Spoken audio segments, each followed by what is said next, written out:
तुम्हें जो रोज मुझे फूल चढ़ाना होता है तो तुम ऐसा क्यों नहीं कर लेते कि छोटे छोटे से गमले ले आओ और उन पौधों को अपने गमलों में लगाकर अपने घर पर ही उनकी सेवा करो।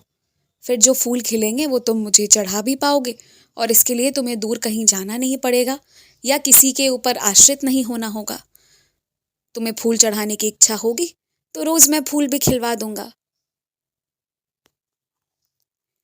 क्योंकि तुम्हारी भक्ति बहुत सच्ची है और सेवा करने का तरीका बहुत अनूठा है, इसलिए मैंने तुमसे ये बात कही।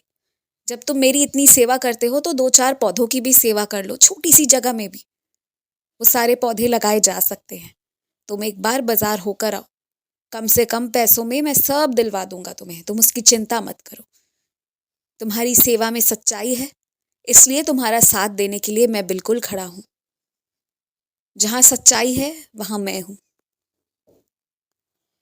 रोज ना तुम वो काम जरूर करो जिसे करके तुम्हें बहुत खुशी मिलती है, क्योंकि वो तुम करते रहोगे ना तो तुम अंदर से खुश रहोगे और उस काम को कभी भी चिंता में आकर मत करो।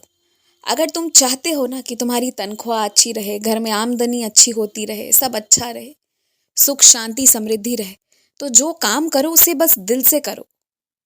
अपना अति उत्तम उसमें लगा दो, अपना 100% लगा दो, तो वो चीज अच्छी ही होगी। अगर उसे चिंता में आकर करोगे ना तो उसका परिणाम भी चिंतित ही होगा। इसका ध्यान रखो। इसलिए जो करो इत्मीनान से करो।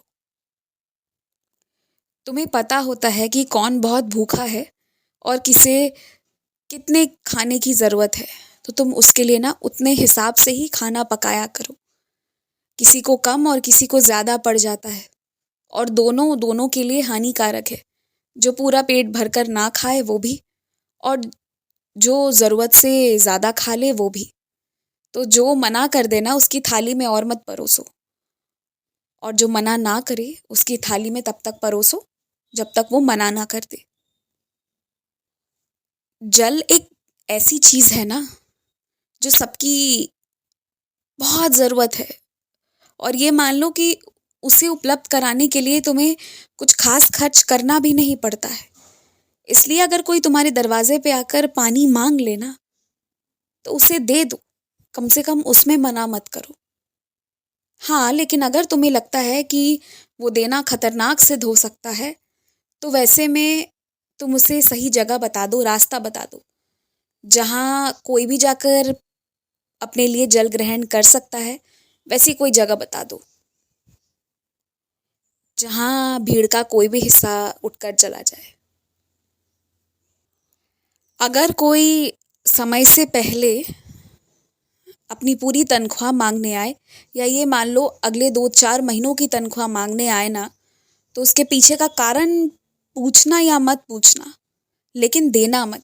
इस बात का ध्यान रखना। कुछ लोगों के मन में ऐसा है कि वो तुम्हारी से तनख्वाह ले ले और उसके बाद वो तुम्हें ही धोखा देना शुरू कर देंगे। हर इंसान, याद रखो, अच्छाई को भी बर्दाश्त करने की शक्ति नहीं रखता है, क्योंकि उसमें इतनी बुराइयां होती है। तो वैसे में उस तरह फंसना भी नहीं है, ये भी ध्यान रखो। खुश रहो।